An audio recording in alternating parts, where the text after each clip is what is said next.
Bismillahirrahmanirrahim. Assalamualaikum warahmatullahi wabarakatuh.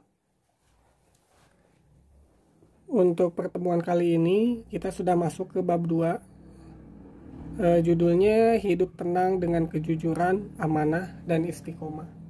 Jadi yang akan kita bahas di bab baru kali ini yaitu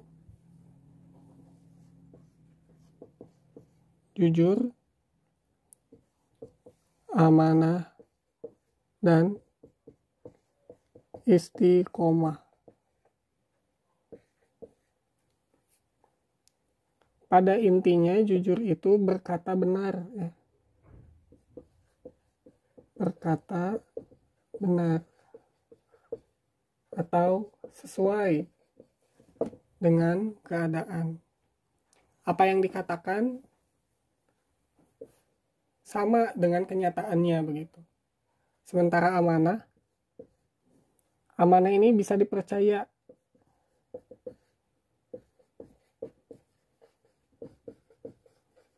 Tapi kaitannya dengan tanggung jawab.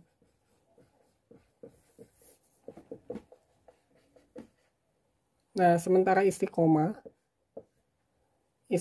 ini teguh pada pendirian.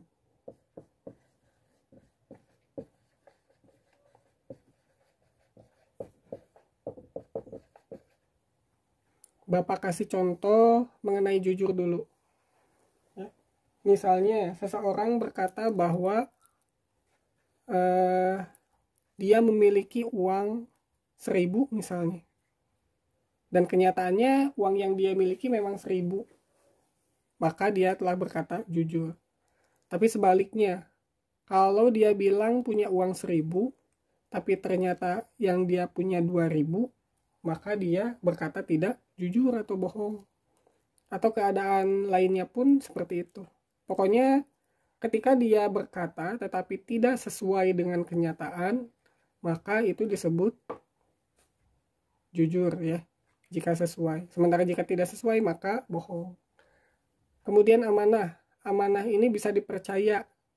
Artinya bisa diberi tanggung jawab, diamanahi dan sebagainya. Contoh, misalnya bendahara kelas.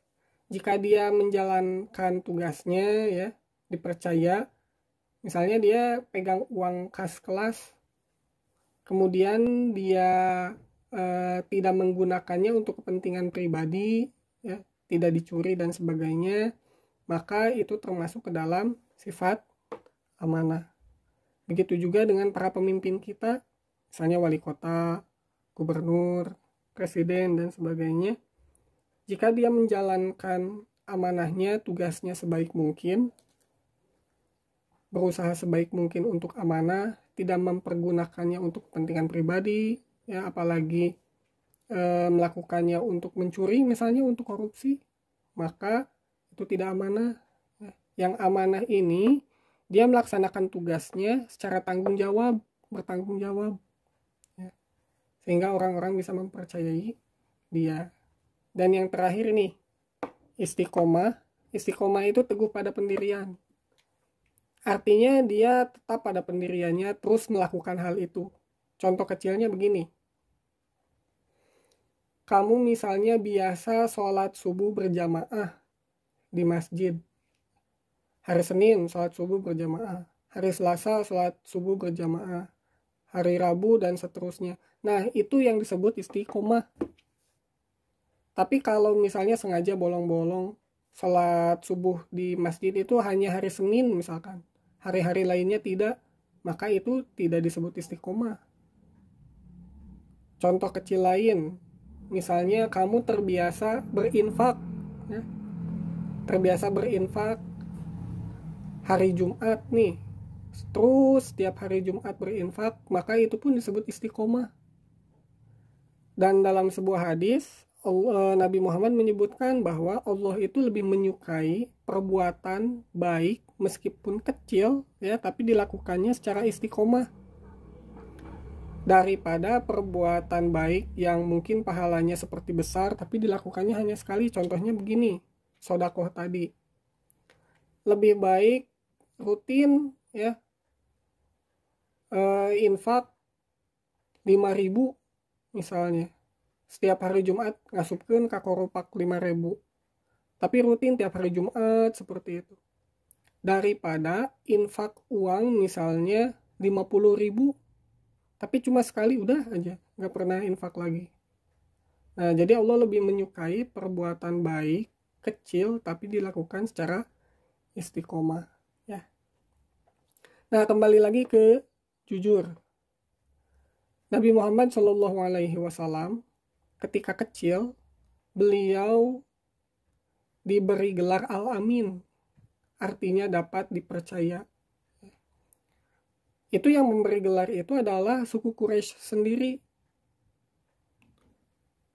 Jadi Nabi Muhammad dari kecil pun benar-benar sudah dipercaya, akhlaknya sudah baik. Waktu itu beliau bahkan belum diangkat sebagai nabi, ya belum mendapat wahyu.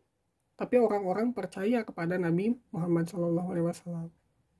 Tapi anehnya ya, ketika Nabi Muhammad sudah menjadi nabi dan rasul, kemudian Nabi menyampaikan wahyu dari Allah, banyak suku Quraisy yang tidak percaya kepada Nabi.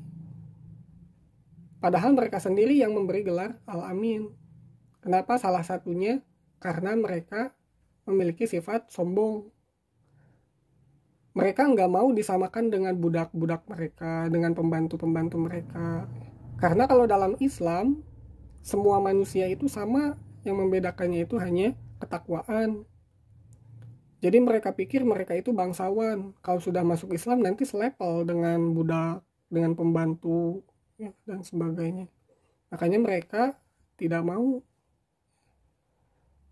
Itu bagi suku Quraisy yang tidak mau masuk Islam. Tapi tidak semua alasannya seperti itu, ya. Ada berbagai alasan lain juga. Nah, ketiga sifat ini termasuk ke dalam akhlakul mahmudah atau akhlak yang baik.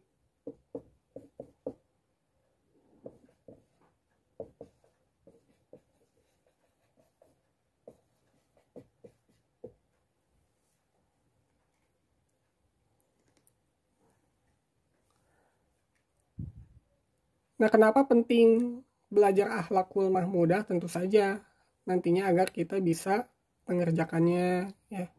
Agar kita nanti tahu apa kebalikannya dari sifat-sifat ini, ya, sehingga nanti sifat dari kebalikan ini pun bisa kita hindari. Baik, ini penjelasan singkat dari Bapak.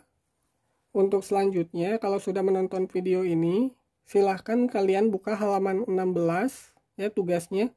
Buka halaman 16, kemudian baca sampai ke halaman 25, lalu tulis rangkuman di halaman 26.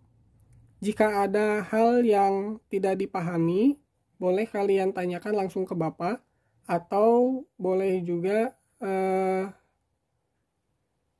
tanyakan di kolom komentar, ya, atau ke WhatsApp langsung. Terima kasih atas perhatiannya. Wassalamualaikum warahmatullahi wabarakatuh.